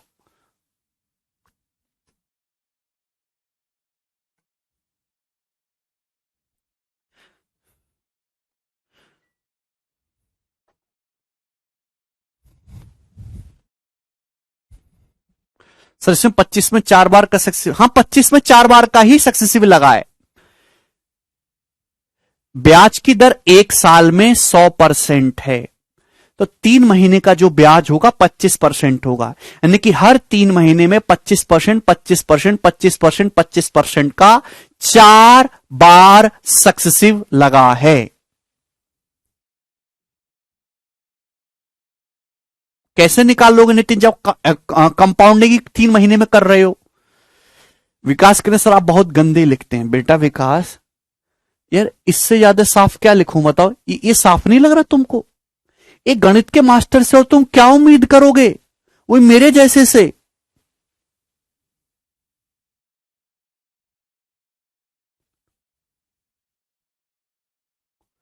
ये आपको साफ नहीं लग रहा? किसी को कोई समझने में परेशानी हो रही है मेरी लिखावट?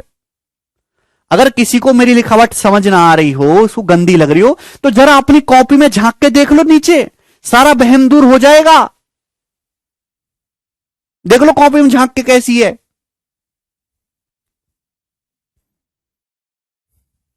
कीचड़ है, कीचड़।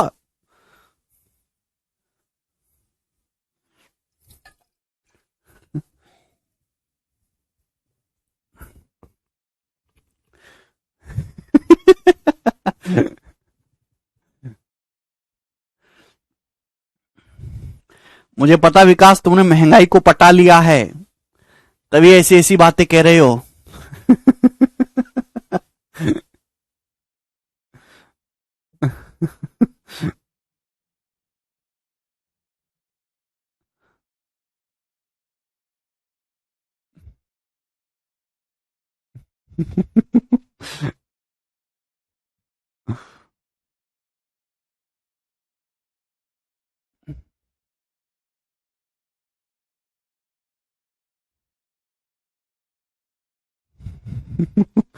चलिए बताइए जल्दी सवाल, टाइप चेंज अप करिए भाई। बिल्कुल बेहतरीन सवाल। अब देखिए, अब यहां पे मेरे दोस्तों 2 साल का गैप दे रखा है, ठीक है ना। सवाल ये है, at what rate percent per annum will 4704 रुपए अमाउंट्स रुपी 5766 इन 2 साल कंपाउंडिंग एनुअली। सवाल में दे रखा है 4704 रुपए की धन राशि 2 वर्ष में 5766 हो जाती है। चक्रवृद्धि ब्याज की दर ज्ञात करिए जम्बूरे, बताओ। तो मेरे प्यारे भाई ये क्या दे रखा है, आपने किसी बैंक में 4704 रुपए इन्वेस्ट कर दिए मेरे दोस्तों। कितने? 4704 रुपए। ये आपका प्रिंसिपल है, प्रिंसिपल। और वो 2 साल बाद जब आपने चेक करा तो अमाउंट बन गया 5776 स्टूडेंट्स। तो 2 साल के अमाउंट ऑफ प्रिंसिपल का रेशियो है, ये 2 साल का मल्टीप्लाइंग फैक्टर है स्टूडेंट्स। What is this? ये 2 साल का मल्टीप्लाइंग फैक्टर है। 1 साल का मल्टीप्लाइंग फैक्टर निकालना होता है रेट ऑफ इंटरेस्ट निकालने के लिए, आप इसका अंडर रूट ले लीजिए, स्क्वायर रूट। समझ में आ गया? आप बोलोगे हां जी सर बिल्कुल सही। थोड़ी काटा पीटी कुछ करनी पड़ेगी, बताओ किससे जा रहा है? 2 से जाएगा, और क्योंकि 4 से तो जाएगा नहीं, और 3 से चला जाएगा, ठीक है ना। 7 5 12, 7 4 11, 4 हाँ 6 से चला जाएगा, 6 से। 6 निम्मा 54 और 961, 6 सत्ते 42, 5 0 6 48, 6 चौक 24। तो 961 का अंडर रूट 31, 784 का अंडर रूट 28। यानी कि मेरे दोस्तों 1 साल का मल्टीप्लाइंग फैक्टर आ गया 31/28। 1 साल का मल्टीप्लाइंग फैक्टर 31/28 आ गया 1 ईयर का। अगर मल्टीप्लाइंग फैक्टर 31/28 स्टूडेंट्स, तो ब्याज की दर कितनी है? 28। भाई मल्टीप्लाइंग फैक्टर का मतलब है कि हर 1 साल में 28 रुपए का प्रिंसिपल 31 हो जाता है। यानी कि 28 रुपए पर 1 साल में कितना ब्याज मिला आपको? 3 रुपए। 31 माइनस 28 3 परसेंटेज में इंटू 100%, ये ब्याज की दर है, ठीक है ना। 4 से जाएगा मेरे दोस्तों 25 और ये 7, तो 75/7 आ जाएगा। यानी कि 10 सही 5/7% पर एनम ब्याज की दर है। ऑप्शन नंबर डी इस क्वेश्चन का आंसर है, सी ऑप्शन नहीं है। समझ में आ गया? किसी स्टूडेंट्स को इसमें कोई डाउट तो नहीं? This is one of the most important सवाल। तो आपको रेट ऑफ इंटरेस्ट निकालने के लिए कैसे भी करके एक साइकिल का मल्टीप्लाइंग फैक्टर निकालना पड़ता है। चलो कोई प्रॉब्लम नहीं, और भी मैं आपको सवाल कराऊंगा, भरपूर मात्रा में मैं आपकी प्रैक्टिस कराऊंगा। सवाल कहां मर गया? सवाल है जी अब आपके सामने 14 नंबर, ही बताइएगा। जल्दी से करेंगे दोस्तों, गोरे गोरे सवाल हैं, करिए।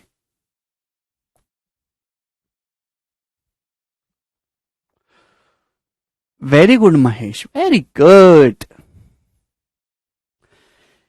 सवाल यह है, इस सम ऑफ रुपया 16,875 when invested at R% interest per year compounded annually amounts to 19,683 after 2 years। What is the value of R? Same ही क्वेश्चन है, बस डाटा अलग है। ये प्रीवियस क्वेश्चन इसी साल में आया है कि भाई 16,875 रुपए को जब आप कंपाउंडिंग एनुअली करते हो R% के हिसाब से, तो वो 19,683 अमाउंट बन जाता है। पूछे R क्या होगा? तो 16,875 रुपए मेरे प्यार भाई आपने इन्वेस्ट किया, और 2 साल बाद वो अमाउंट हो गया मेरे प्यार भाई 19,683 रुपए। ये 2 साल का मल्टीप्लाइंग फैक्टर है। 1 साल का क्या होगा स्टूडेंट? इसका आप अंडर रूट लीजिएगा, अंडर रूट। आप बोलोगे हां जी सर बात समझ में आ गई, ठीक है भाई। तो मेरे प्यारे भाई ये बताइए कि इसका अंडर रूट आएगा क्या? चलो, और कौन करेगा? तो मेरे प्यारे भाई सिंपल सी कहानी है, आप इसको ऑप्शन से भी कर सकते हो, ऐसी कोई दिक्कत वाली बात नहीं है, ठीक है भाई। ऑप्शन के हिसाब से भी इसका आंसर केवल 8 हो सकता है। बोलो रे बोलो, बोलो रे मेरे प्यारे भाई, आप अच्छी तरीके से जानते हैं कि 75 हमेशा स्क्वायर बनेगा ही बनेगा। ओके 75 है ना, तो 25 आना चाहिए मेरे दोस्तों, तभी स्क्वायर बनेगा। तो 3 से काटना है केवल आपको, 3 से। 3 चिंग 18, एकम 3 पंजे 15, 3 चिंग 18, 3 एकम 3, ठीक है ना। 3 पंजे 15, 3 चिंग 18 और ये मेरे दोस्तों 25। हो गया, हो गया मेरे भाई, हो गया, ठीक है ना। टेडड़े।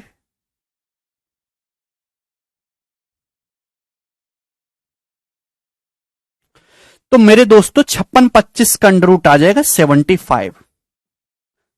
75 जानता हूं मैं अच्छी तरीके से अभी। 7 अट्टे 56 होता है ना 75, 6561 का 81, 81 का स्क्वायर होता है 6561, 81 का, यानी क्या आ गया 27/25। सिंप्लीफाई करने पर कितना आ गया 27/25। आप बोलोगे हाँ जी सर बिल्कुल सही बात, एकदम सही है, 27/25, ठीक है ना। तो मेरे प्यारे भाई 1 साल का मल्टीप्लाइंग फैक्टर 27/25 आया है। तो ब्याज की दर कितनी है मेरे प्यारे भाई, 2/25 ब्याज की दर है। 25 रुपए पर 2 का ब्याज है। 1/25 4% होता है, 2/25 8%। तो ब्याज की दर है वो 8 है। काट भी सकते थे आप, यहां से काट भी सकते थे, पर मुझे जब डायरेक्ट स्क्वायर रूट मिल रहा है तो मैं क्यों काटूं, छोटी संख्या काटूंगा मैं तो, ठीक है ना। बोलो, देखिएगा ऑप्शन से हमने कैसे किया, ऑप्शन का भी सहारा लेके चलिएगा कि जैसे मेरे दोस्तों आपका ये प्रिंसिपल है, प्रिंसिपल ये आपका प्रिंसिपल है और 2 साल में अमाउंट हो जाता है 19,683। आर का मान बताइए। सपोज आपने ये माना 7, अगर ब्याज आपने 7% माना है कि रेट 7% है, ऑप्शन ये मान लेता हूं 7%, तो 2 साल का ब्याज कितना होगा, 7 का सक्सेसिव, 7 और 7 का सक्सेसिव क्या होता है फॉर्मूले से 14.49% होता है। अगर ब्याज की दर में 7% मानता हूं, हाँ ऑप्शन से कैसे सोचा बता रहा हूं, 7 का सक्सेसिव आप निकालोगे तो 7 का 14.49% होता है, 7 + 7 + 7 गुणा 7/100। अगर आप इस प्रिंसिपल को 14.49% बढ़ाओगे तो अमाउंट दशमलव में चला जाएगा, इसलिए यह ऑप्शन पॉसिबल ही नहीं था। अगर आपने ब्याज की दर 9% मानी है तो 9 का सक्सेसिव होता है 18.81%, एक्स और वाई का successive x + y + xy upon 100%। 9% ब्याज की दर माने तो 2 साल में कितना कंपाउंड टेस्ट मिलेगा, 9 और 9 का सक्सेसिव 18.81% मिलेगा। अगर आप इस 16,875 को 18.81% बढ़ाओगे, 18.81 दिख रहा है, तो डेसिमल में अमाउंट चला जाएगा, पॉसिबल ही नहीं है। केवल यही एक ऐसा ऑप्शन है 8 और 8 का सक्सेसिव होता है 16.64, 16.64%। देखिए मेरे दोस्तों जब आप इसको इतने परसेंट बढ़ाओगे डेसिमल में नहीं जाएगा। क्यों नहीं जाएगा कि 75 में आता है 25 और 64 में आता है 2 बार 4, तो यहां मेरे प्यारे भी डेसिमल में नहीं जाएगा। समझ में आया, इस हिसाब से ये भी डेसिमल में है। एक ही ऑप्शन इस सवाल का आंसर हो सकता था, केवल जो है ए, ठीक ना। ये जब आप पूरा चैप्टर समाप्त हो जाएगा ना तो ये आप खुद से सोचना शुरू करोगे, ठीक है ना। अभी के लिए जो ट्रेडिशनल मेथड है वो ही जानिए आप। ये बताओ जल्दी से इस क्वेश्चन का क्या आंसर है, बताओ।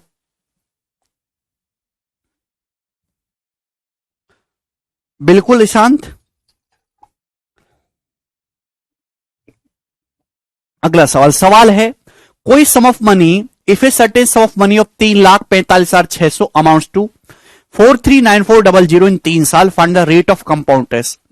सवाल में देखें 3 साल का गैप है कि 3,45,600 रुपए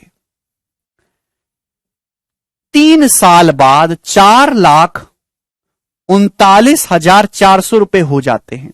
ये 3 साल का मल्टीप्लाइंग फैक्टर है।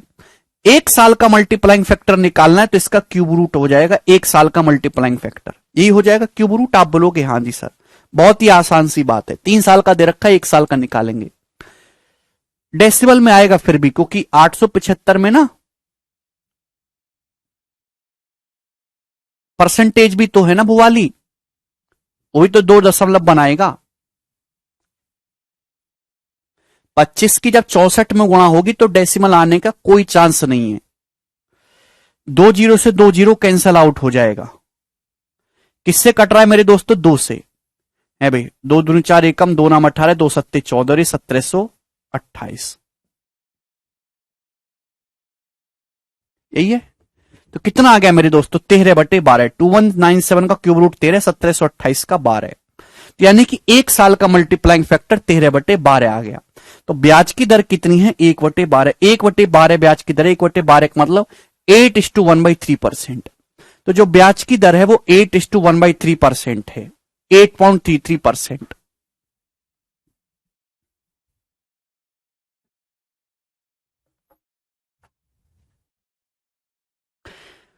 तो है ना आसान सवाल? इससे आसान सवाल क्या ही बनेगा। सवाल है आपके सामने यहां पर 16, करो।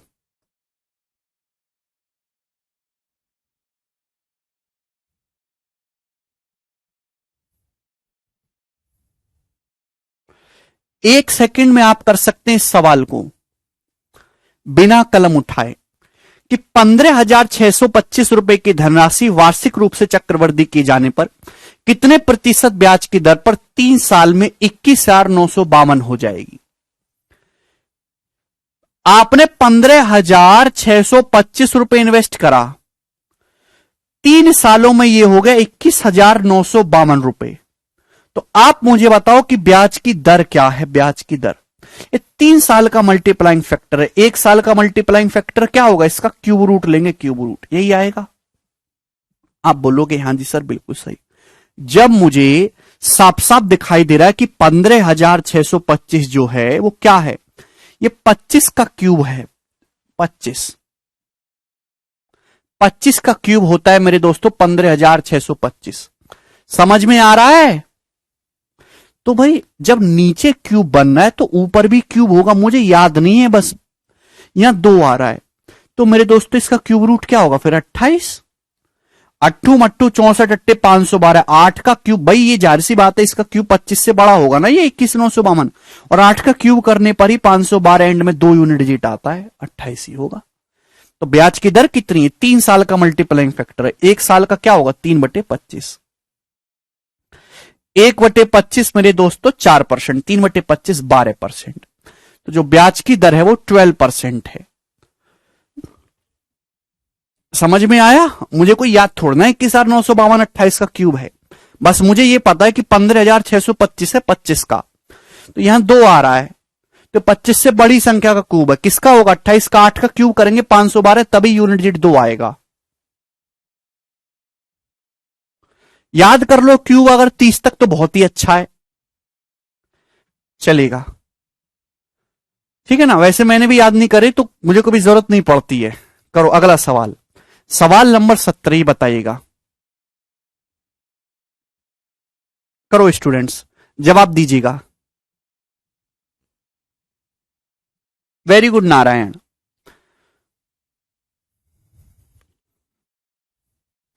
क्यूब और स्क्वायर तो याद करने ही पड़ेंगे भाई। सवाल है sum invested compound interest amounts to 7,800 in 3 साल एंड 11,232 इन 5 साल। What the rate percentage per annum? करो। बहुत ही बेहतरीन सवाल है। ऑप्शन के हिसाब से मैं एक ही सेकंड में आंसर बता सकता हूं कि 20% आंसर है और कुछ हो ही नहीं सकता।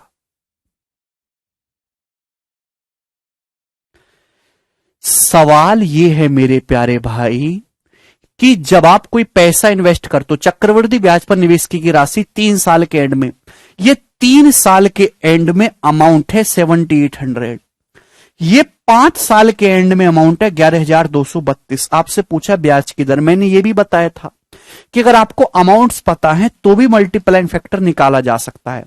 यानी कि इनडायरेक्टली मतलब यही तो है कि ये 7,800 रुपीज जो हैं ये 3 साल के बाद अमाउंट है, ये आगे के लिए प्रिंसिपल की तरह काम करेगा।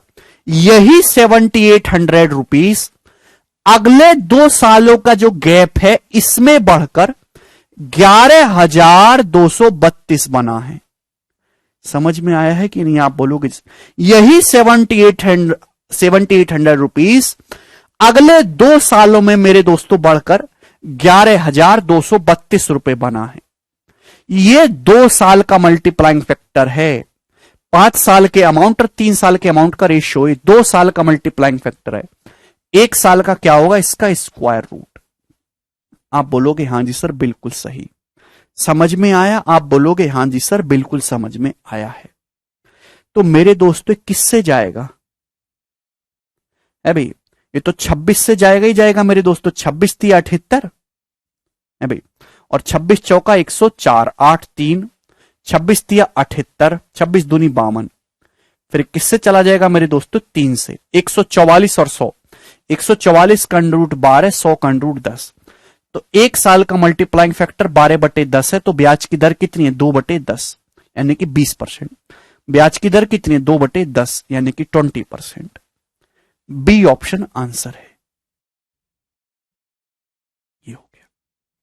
तो ये आपने करा मेरे दोस्तों इस प्रकार से। आप इसको ऑप्शन से भी कर सकते हो, ऑप्शन से भी, क्योंकि मैं ये जानता हूं कि ये 3 साल के बाद अमाउंट है, 5 साल के बाद, यानी कि ये 7800 रुपए 2 साल में बढ़ के 11,232 हो जाने हैं।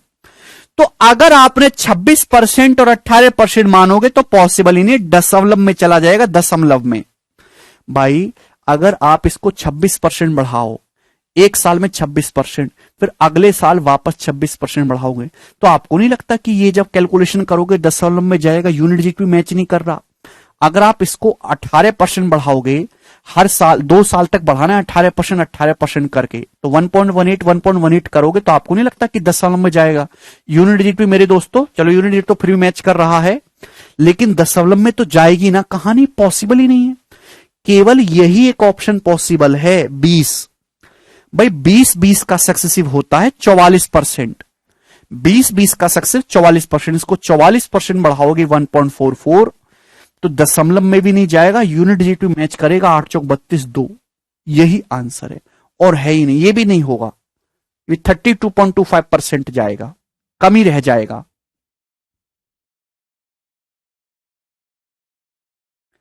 ठीक है ना? तो ऑप्शन का भी आप सोच सकते हैं अप्रोच की, बहुत ही इजी डाटा ऑप्शन होता है। ठीक है जी, चलो तो आज की कहानी को दोस्तों हम यहीं विराम करते हैं। बाकी मैं आपको जो है कल बताऊंगा। ठीक है दोस्तों, बाय।